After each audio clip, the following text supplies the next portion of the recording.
Isa sa mga nagtrending na paresan na hanggang ngayon ay pinipilahan. This visit was more than 2 months ago. Nakasabayan halos ni Diwata. Dahil kakabalik ko lang ng Pinas, super crave ako sa pares. Kaya itinaga ng kuya kong PG na ipila kami.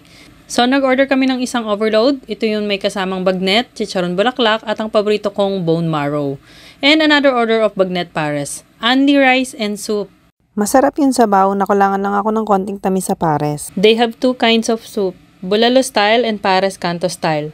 Sulit para sa mga mahilig sa sabaw at taba na katulad ko. Mas mahal pa nga yung grab fare namin kaysa sa order namin at sobrang nabusog kaming tatlo. Kaya naman... Disclaimer, base ito sa aking panlasa at actual dining experience. Service, 4 out of 5.